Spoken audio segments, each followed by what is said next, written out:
Shalom. First and foremost, I want to give all praises, honor, and glory to Yahweh, Bahasham, Yahushai, Bahasham, Recha Kodash. Double honors to the elders and the apostles of Great Millstone. Peace and blessings to the elect. And today we're going to go into the book of Genesis, the 22nd chapter. And it came to pass after these things that God did tempt Abraham and said unto him, Abraham. And he said, Behold, here I am. And he said, and the tempt here, meaning the Lord wanted to test him.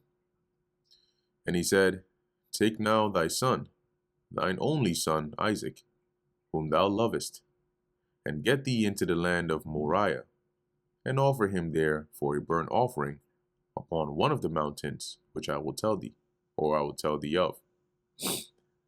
Now, what's interesting here, right, is you don't see Abraham trying to, well, at least based on what was written here, trying to argue with the Lord or, Lord, but what do you mean? You just gave me, hold on. I'm confused.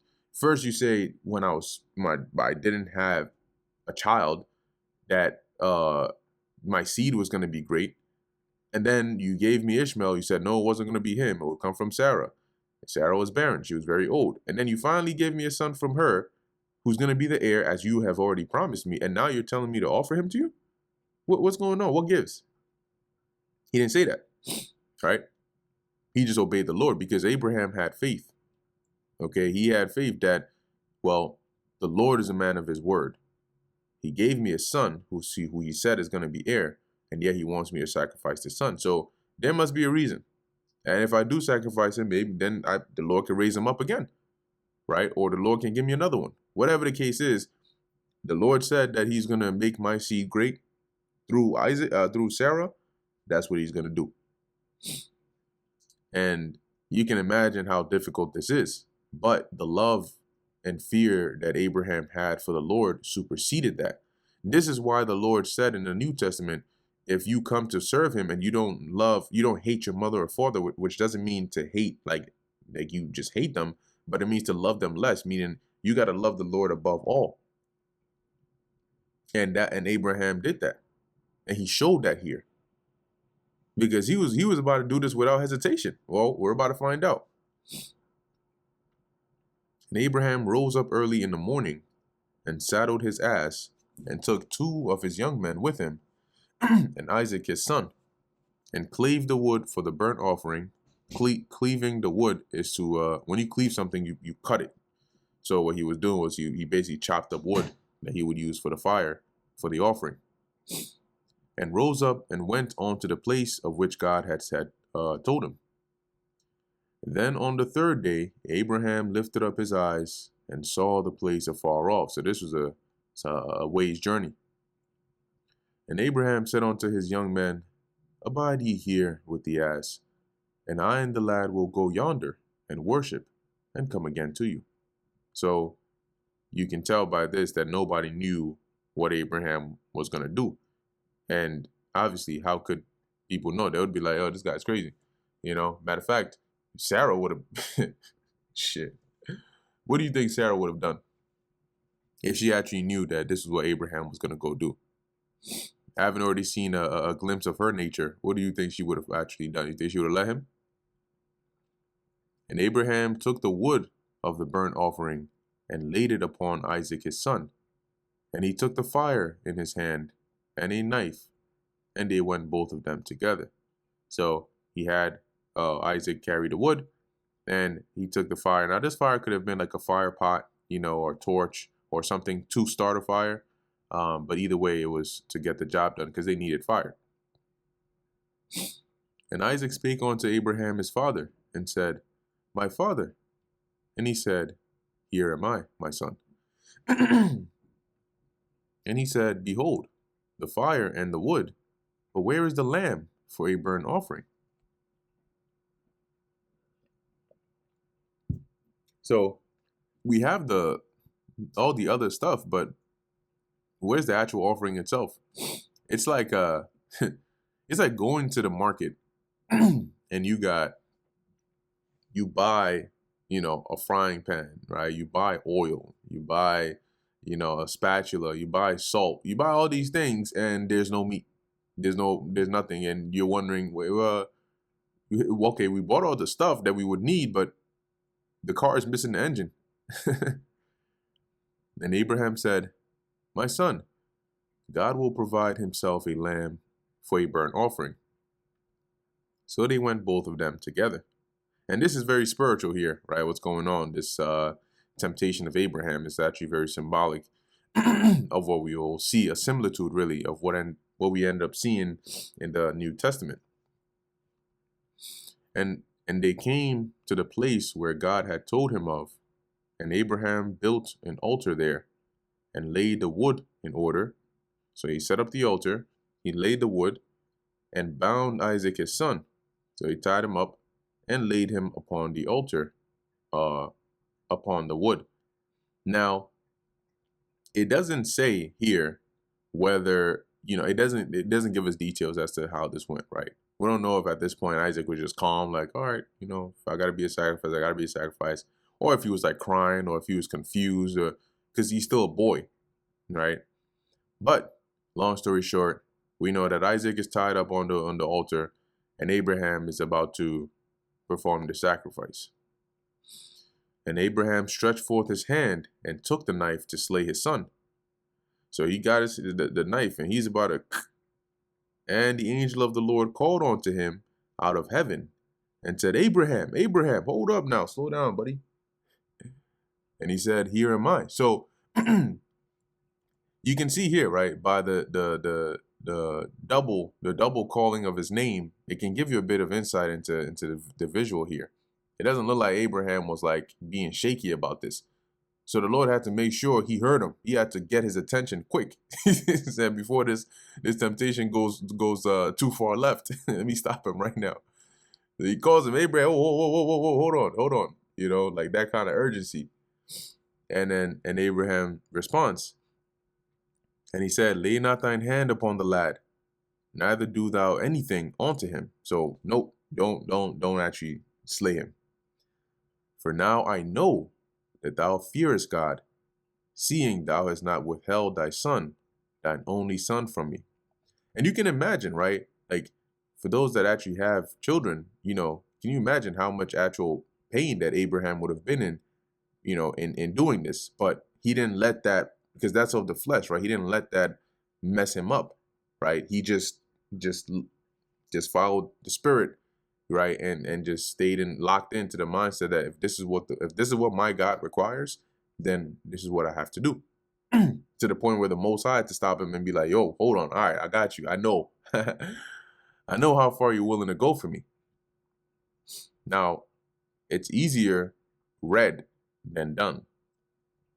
Because how many people would actually be able to do this if you were there in Abraham's stead at that point?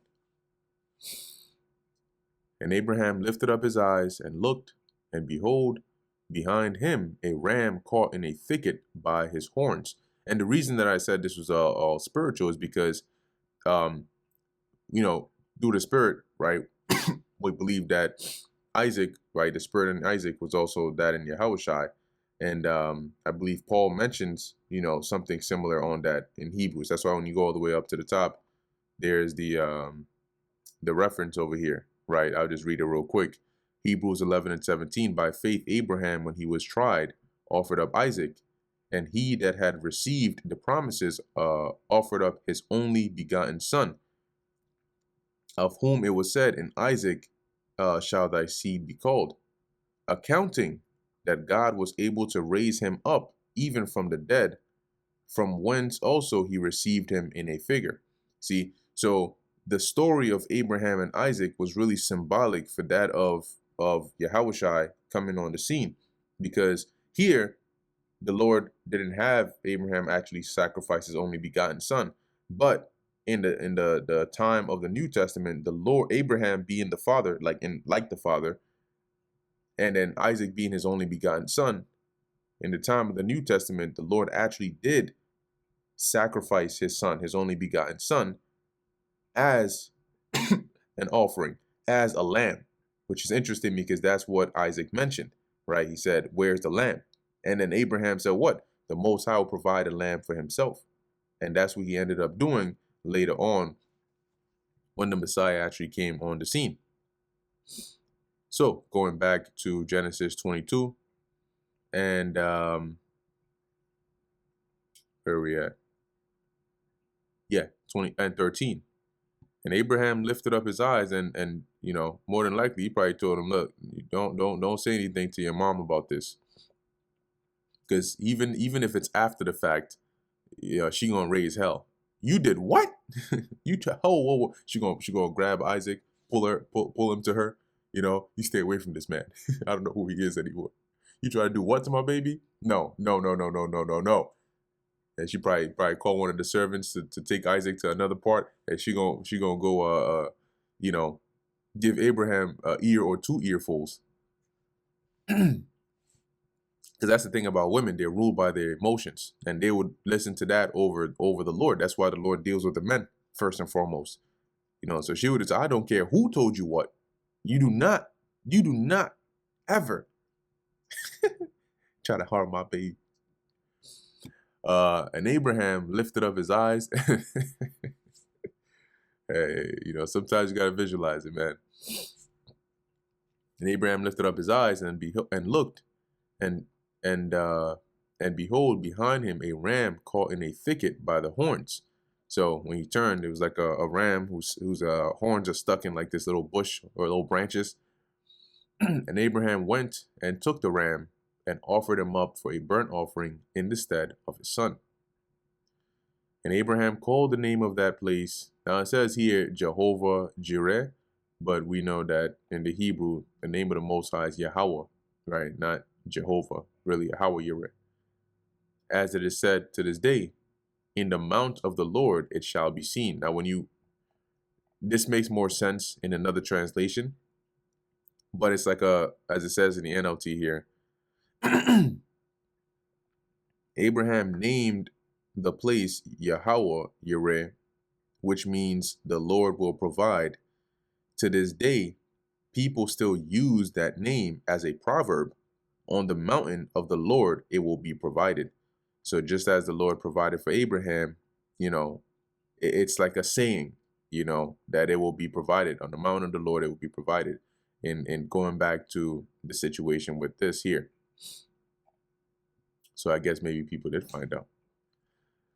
Verse 15, and the angel of the Lord Yahweh called unto Abraham out of heaven the second time, and said, by myself have I sworn, saith the Lord Yahweh, for because thou hast done this thing, and hast not withheld thy son, thine only son, that in blessing I will bless thee, and in multiplying I will multiply thy seed as the stars of the heaven. Because you were willing to give up the only begotten one that you had. And so in return, I'm gonna give you more than one. I'm gonna give you an abundance. And as the sand which is upon the seashore, and thy seed shall possess the gate of his enemies. But to possess the gate of your enemies is another way of saying you conquer them, because the gate is like the entrance to the city. So when you possess that of your enemies, that means you've been able to overcome them. And as it says, they are now subject unto you. And in thy seed shall all the nations of the earth be blessed, because thou hast obeyed my voice. See, and so who was thy seed? Starting with Isaac and then Jacob, of which come the 12 tribes. All right, and it is now they're going to be blessed first and foremost, but it is through them that really everybody else, the entire planet, is going to be blessed. As the scriptures or the proverb goes, when the wicked beareth rule, the people mourn, and when the righteous are in authority, the people rejoice. So Abraham returned unto his young men, and they rose up and went together to Beersheba, and Abraham dwelt at Beersheba. And it came to pass after these things that it was told Abraham, saying, behold, Milcah, she hath also borne children unto thy brother Nahor. Remember that his relatives were over there in Padan Aram, where he had moved on all the way to come to the land of Canaan. Huz, his firstborn, and Buz, his brother, and Kemuel, the father of Aram, and Kesed, and Hazo, and Pildash, and Jidlap, and Bethuel, And Bethuel begat Rebekah. These 8 Milcah did bear to Nahor, Abraham's brother. And his concubine, whose name was Reumah, she bare also Tebah and Gaham and Thahash and Maacah. And that brings us to the end of the book of Genesis, the 22nd chapter. Lord willing, this was edifying to the elect. In closing, I want to give all praises, honor, and glory to Yahweh, Bahasham, Yahweh Shai, Bahasham, Recha Kodesh. Until next time, Shalom.